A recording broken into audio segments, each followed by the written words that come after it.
All right, I am now joined by a very, very special guest, longtime friend, recurring guest of the podcast. It is senior writer from The Athletic, C. Trent Rosecrans, here to talk Reds baseball in advance of opening day. Trent, it's so great to see you. First of all, happy early opening day eve. Yeah, it is opening day eve. Yeah. Yeah, I get to work a lot. That's great. Exciting. I know that in Cincinnati, especially, that opening day is like a citywide holiday for people who haven't been there to experience it. Can you kind of paint me a picture of what it's like downtown? It's funny, like I've never done the parade. I've been here 20 some years, but there is a parade every year. It's a big part of the whole uh experience. My daughter goes to Cincinnati Public Schools. She is off this week. They make sure they always have spring break during opening day because otherwise too many kids would miss school. Um, it's really a pretty special day, and it's just all about baseball. And every year, it's such a big deal, and it's a lot of fun. I love that. What year is this for you covering the Reds? Oh, it all depends on your definition of X, Y, or Z. But I have basically my first opening day here was 2004, so I've done it a time or two. From then until now, do you have a favorite opening day memory? I mean, one of the early ones, Joe Randa hit a home run. I think it was did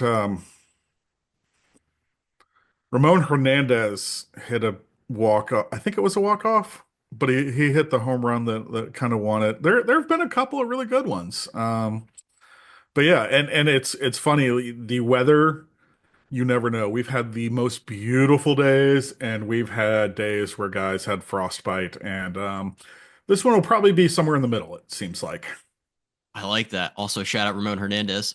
As an Orioles fan growing up, love that guy. Um, Yeah. so I wanted to talk about a few things from the offseason, kind of set the stage for this year.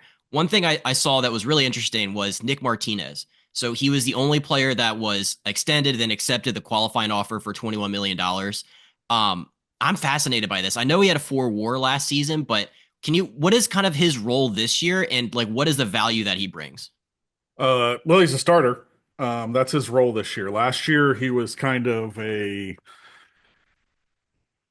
used or seen as someone who could do a little bit of everything. And he started in the rotation last year because of injuries. And the plan was then to go to the bullpen. And his first couple outings. Then he went to the bullpen and he was their best reliever. And then at the end of the year, they had some injury issues and he went back to the rotation, and I think it was what 12 starts and he had a one something or two something ERA, and he was just phenomenal to end the season.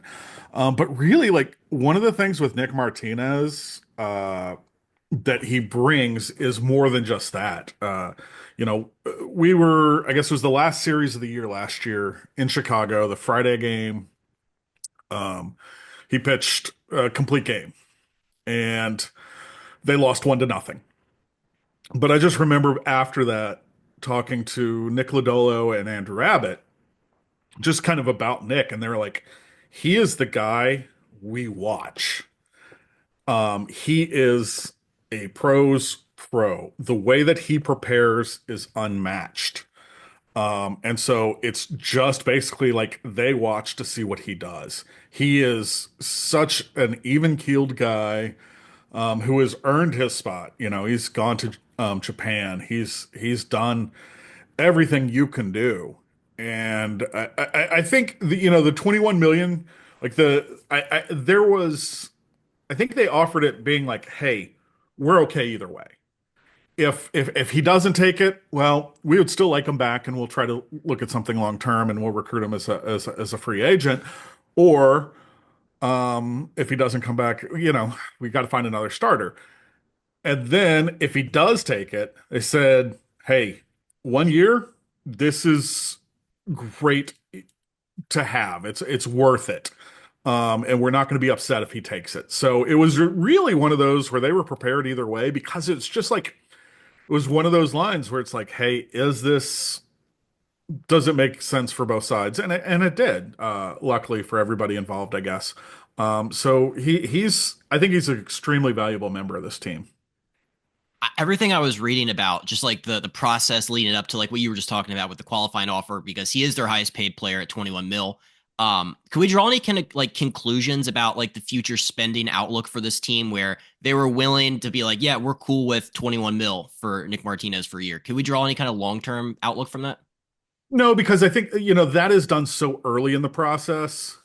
It's it's just taking part of the budget. You have a budget, and you're like, okay, if he hadn't have taken it, well, maybe they spend more elsewhere, and it's all about shuffling and all that. So I wouldn't take any like long term uh, rules or what's the word I'm looking for?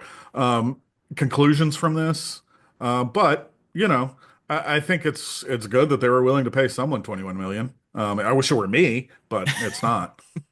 You're worth the qualifying offer. I'd extend you a qualifying offer, Trent. Thank you. I appreciate that.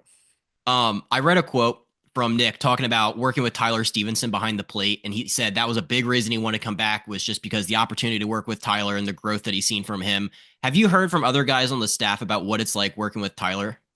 Yeah, that's a guy that has, they're just like, I think they really saw all the work that he's put in to become a better defensive catcher, and that's huge. And then you add Jose Trevino, who is a phenomenal, I mean, Platinum Glove winner, right?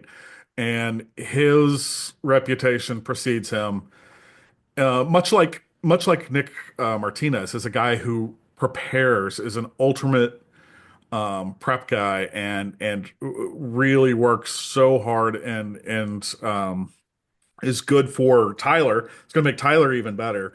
And then, you have some other guys behind him that you're not too like you're going to miss Tyler Stevenson's bat right now when he starts on the IL more than his glove. And that's not a diss on his glove. It's just saying the other guys they have, Austin Wins and Jose Trevino, can handle that load defensively.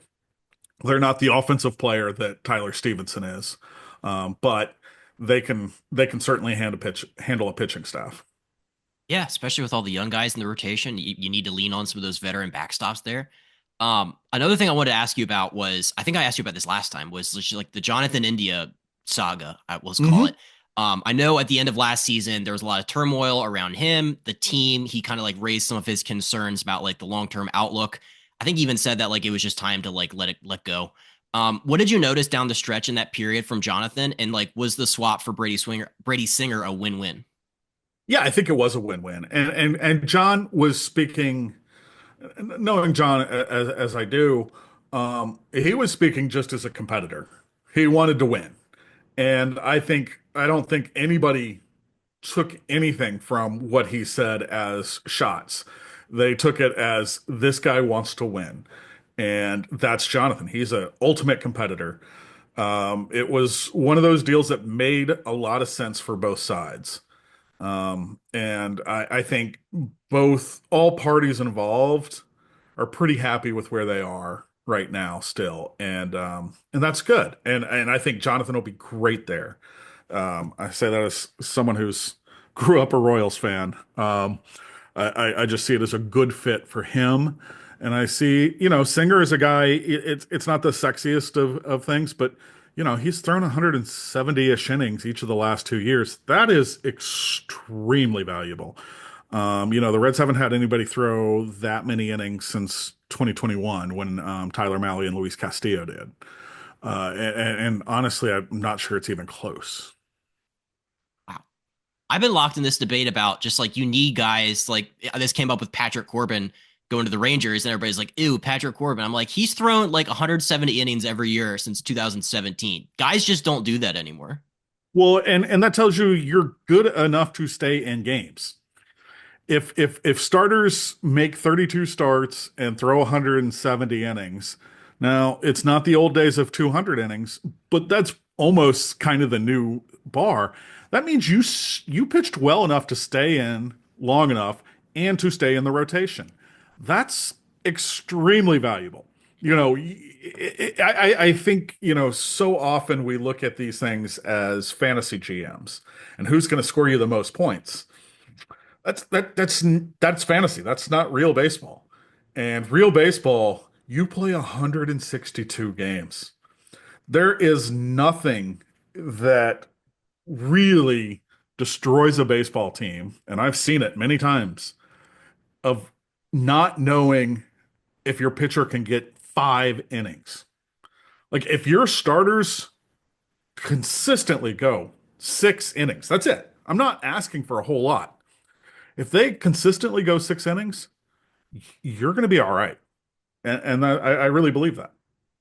This happens with teams in the offseason when they'll add guys that, they're not sexy. They're not going to give you a 3 ERA, but they're going to give you 6. The ERA might be a 4 or 5. And as fans, we're like, oh man, that's such a bummer. But throughout the course of 162, you need a Patrick Corbin or a Jordan Lyles or somebody in the back to just give you, Right. take it or The leave it. the answer the answer to that question, the comeback to that question is, okay, who are you getting?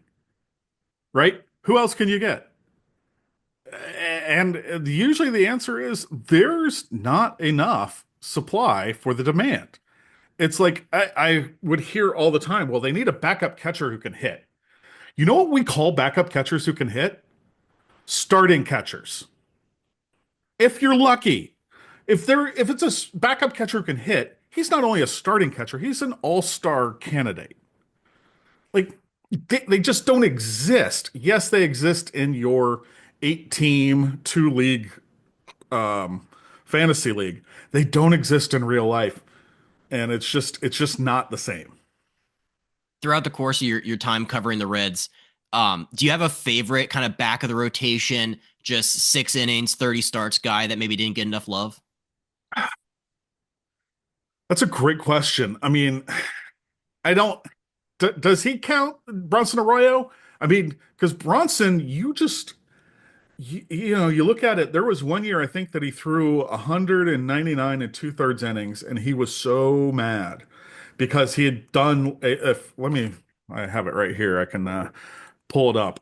But Bronson would go 200 innings every year, and he wouldn't miss a start, and he was just there. And there were days that Bronson stunk out loud.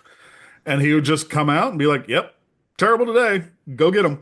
But you look from in his Cincinnati years. Uh, Jeez. So he pitched. It's thinking 6 seasons. And he averaged over those 6 seasons. Um, I don't see where the innings pitched are. Oh, he averaged 211 innings per season. So Average. 2006 when he was an all-star, 240 and 2/3 innings. 2007, 2010 and 2/3 innings. 2008, 2000. Or I mean 200. Sorry, I was going on hundreds and all these.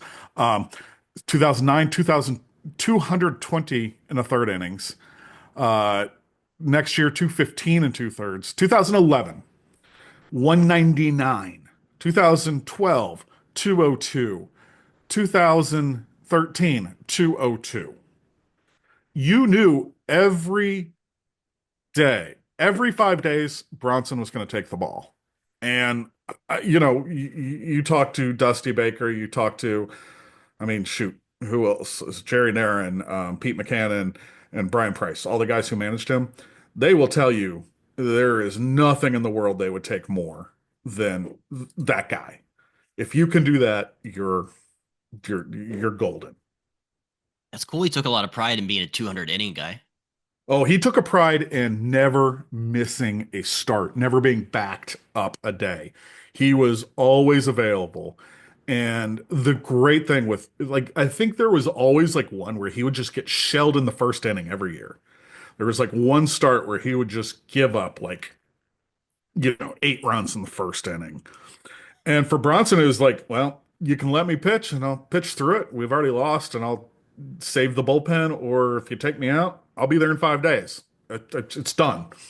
And Bronson is really like he's a prototype of what you want out of one of those guys in your rotation that He made the All-Star team once, had pitched a lot of huge games. I mean, I think Terry Francona, we even this spring we bemoaned the trade that sent him to Cincinnati because Terry Francona loved him in Boston, and he's the type of guy that Tito loves, and really any manager loves Bronson. I actually want to ask about Terry Francona because there's a lot that's been made of his arrival, his coming out of it's not a retirement. I think it's more of a hiatus, I think he called it. Yeah. I've just been reading about like the buy-in that he's received from this team in such a short amount of time. Can you describe like what you've seen so far from a Tito led clubhouse? I think there's a lot of it where you it's a natural, right? Like when your boss has succeeded everywhere, you're not going to question what he says. Like you basically, and I think this is just human nature, and it's not about anybody else who was in there before. It's not about David Bell or anything. But if Terry Francona says something to you, hey, would you do this? Your natural reaction is isn't this guy doesn't know what he's talking about, or I'm not sure about that. No, your natural reaction is, all right, man, he's got two rings. He probably knows better than I do. And even big league players will that will be their natural reaction. And that's their first thought was, well, I got to listen to this guy. And that's just because of his resume. I mean, everybody knows what he's done in that. Everybody in that clubhouse knows what he's done. You know, that whenever he wants to hang it up, he's going to have his bust in Cooperstown. Everybody knows that. And it's no secret. And so everybody just accepts it. And Tito tells you to do something, he probably has a pretty good reason. Yeah, I know. I've seen this spring that like nobody showed up late to a meeting, not one guy. So, I thought that was pretty cool. Yeah, I mean, I don't know how like common or uncommon that is, but it's a nice data point. Exactly. Yeah, it sounds good saying it. Like nobody showed up late. Love that. Yeah, What do you think it was about this Reds team in particular that was able to convince Tito to come out of his little hiatus? it's funny. I keep thinking, in 2023, the Reds finished not in Cleveland, but they were in Cleveland for a two-game series, right? Their penultimate series, and Ellie De La Cruz hit a ball. He hit two homers in a game in Cleveland, and the second one, or maybe it was the first one, I don't know. It was one of them that is still going. I mean, it was one of the hardest hit balls I've ever seen. Tito said the same. And like if you looked, I think like basically Ellie De La Cruz and Matt McLean. Like he saw, I don't even know, it's tough to compare Ellie to anyone. Basically he saw that he had a say Fernando Tatis and Dustin Pedroia, and was like, I can work with this. I also give a lot of credit to the Reds front office, Nick Krall and Brad Metter, saying, "Hey, if he's interested, we're interested, and we'll do what it takes." And I think those three really hit it off just because of who they are, shared values, shared ideas, um, and really like he was interviewing them because if Terry Francona wanted that job, there was no reason to not hire him. And that's something I tell people all the time. When you go on an interview, it's an interview for you too. If you're taking the job, if you're the person that they're looking to hire, you're interviewing them as well. And I think Tito liked what he saw. Yeah, I was reading about just like it's crazy he had to take a year off. Just also a big part of that was like the health concerns. He's had so many surgeries. He's like an NFL running back. It's like every It's year there's so many things. So I'm sure from like a physical, spiritual, emotional, it was just nice to have a year off. Yeah, and I think that was something that was really needed, and maybe even the year before. And I think Tito would definitely say that or he has said that it came too late. But it was needed, and he's doing great. Talked to a lot of longtime friends, including Marty Brennaman, the longtime Reds TV announcer or radio announcer. And he and Marty have been tight since 1987 when Tito played for the Reds. They consider each other really good friends. And they Marty just said you could tell how he felt physically was so much better. And you also go with Terry. He's been in Cleveland. He famously swam every day, and he still does that. The Reds have a Pilates instructor that travels with them and does that, and he does Pilates on the reformer and everything. Like, I mean, it's impressive what he is doing to try to stay ahead of these things. You know, you can see him doing the Pilates, and it's impressive that anybody would do what he's doing, much less at his age and his medical history. No doubt. All right, I said a couple last things for you. So TJ Friedl is when he's healthy, he's like one of my favorite players to watch. He's just like all out, balls to the wall, like diving, aggressive plays. I saw this spring that he's talked about like he doesn't want to give up that style of play. I know last spring he went all out and he broke his wrist. So like, is there like a balance there between like going all out and playing like he has to be successful and also staying on the field for him? I don't know that there is, quite honestly, because we saw it last year. He's not the same player if he is not physically where he needs to be and aggressive. There are those guys that their margin of error between effort or going all out, whatever you want to call it, and self-protection, like, it's a fine line because if you're protecting yourself and you're TJ Friedl, you may or may not be a big leaguer, right? And so what makes him not just a big leaguer, but a starter and a good player is all those little things that he brings to the game. That he is busting his butt, he's diving, he's bunting, he's stealing bases, he's being a pest. He is when he is healthy, he is such a valuable player, and you're right, so much fun to watch. He's a great player to watch if you love baseball, because he does so many different things. There was a 2 years ago when he was healthy, he was almost a 2020 guy. I think he had 17 bunt base hits and 19 homers. So he almost had 20 bunt hits and 20 homers, which would have been really cool. Um, but he got really close, and I remember looking it up, and I don't remember it off the top of my head, but it's not something that's been done often. Yeah.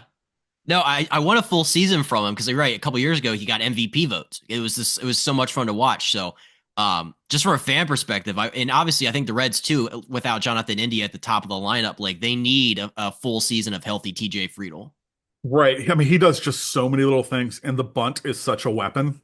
It is such a weapon. And then, like TJ said, he was talking about, well, and Matt McClain, I was talking to them yesterday. They're just talking about how, like, if TJ gets on base, because TJ takes a lot of pitches, he wastes pitches. He's one of those guys who's going to give you a gritty at bat, and which you love as a leadoff guy. And Matt McClain was talking about, like, we love him leading off because he is so good at that. He sees so many pitches. He takes such like a meticulous at bats that for the guy on deck, he gets to see a lot more. And that's something that TJ really provides. And then he gets on base pretty regularly and he can steal. So, and then TJ just said, he's like, hey, if the pitcher's paying attention to me, he's not paying attention to the batter. So I try to make him pay attention to me. And then with Matt McClain at the plate, that's pretty dangerous. And then the guy behind Matt McClain in the lineup can also do a little damage. I didn't even think about that. Yeah. 8 or 9 pitch at bat, get the pitch count up, and then guy on deck gets to watch him do his thing. So that's Well, and that's the thing. And then Matt McClain is like, oh, TJ's on deck, and this guy's going to give me something to hit because he does not want to walk me and put 2 men on for Ellie. man, it's gonna be so much fun. All right, It my could last be. It really could be. it has the makings of a fun offense. I had a last question. I always like to get your insight on this. So I know last fall the organization had talked about bringing Joey Votto back in some capacity. There was like discussions around when he retired in August. Is there anything new there between the Reds and Joey Votto? No, I think they know Joey well. Joey grew up here. I mean, he He's been part of the he was part of the organization for 20 some years. Joey Votto is his own man. I know that Joey knows there is an open door. And I know the Reds have expressed that the door is always open, but there's no need to rush anything. I know a lot of people want to see him and want to give him that send off. That's not something I ever thought that Joey wanted.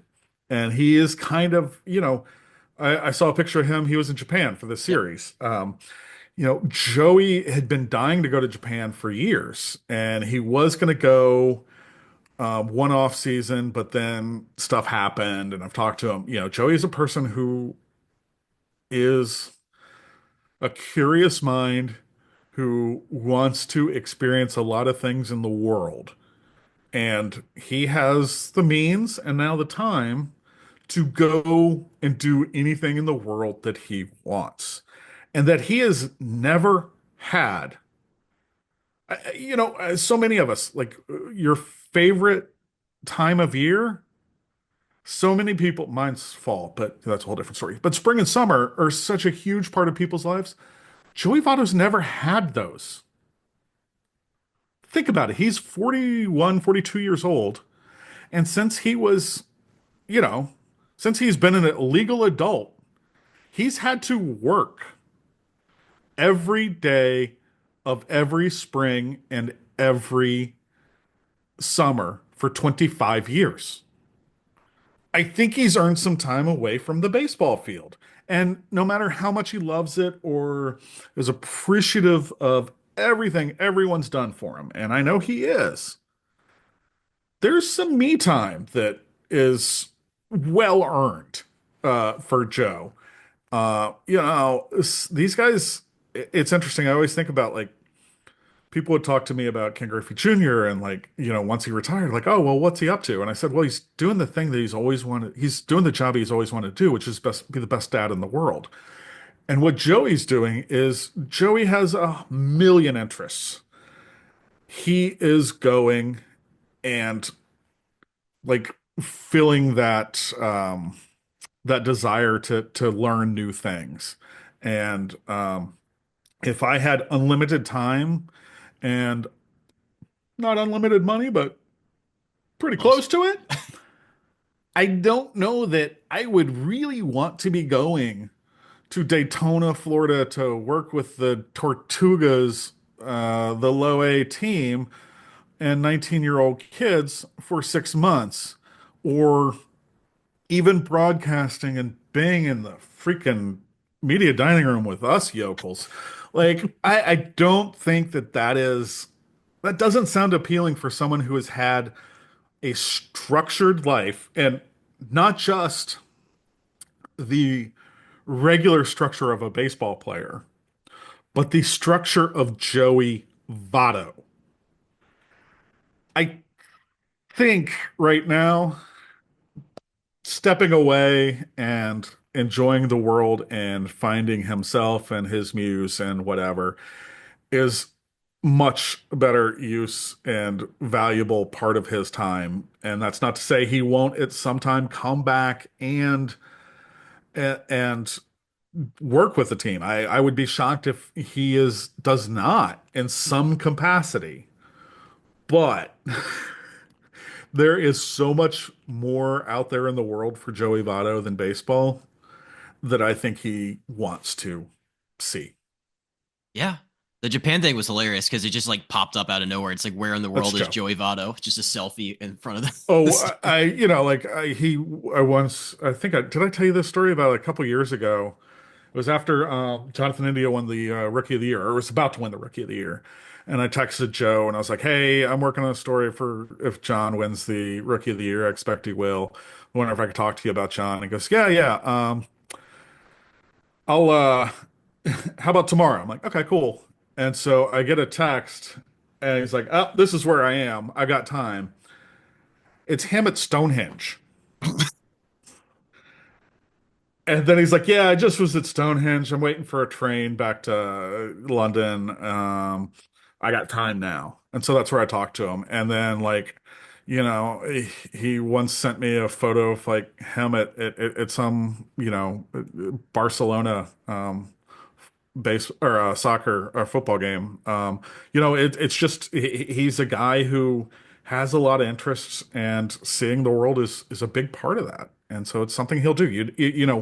His tattoo that he got, we talked about it for a while. I think he went to like Chile or somewhere. He went somewhere in South America because he researched these exact artists that he wanted and who would fit the style. And again, every resource in the world that he went somewhere in South America, I don't remember exactly where, to get this done, because that's just Joey. In the absence of him like sitting with John Sadak in the booth or being like the special assistant to the GM, like I would just like to get like a couple selfies a year, be like he's at the Taj Mahal, like Like, I he's don't doing this. know if you remember this. There was a Dhani Jones played for the Bengals, and he actually had like a travel channel show at one. It's like Dhani travels the world or something. Like, they need to bring that back with Joey Votto. Yeah. I would, I mean, it would be amazing. Like, I want to be executive producer on that because it's just going to be the best show ever. Oh man. Okay. That's the new thing I'm rooting for is for him to be on Travel Channel in like a floating market in Thailand or something. Just Yeah, like take Anthony Bourdain's spot. yep. Oh man, that would rock.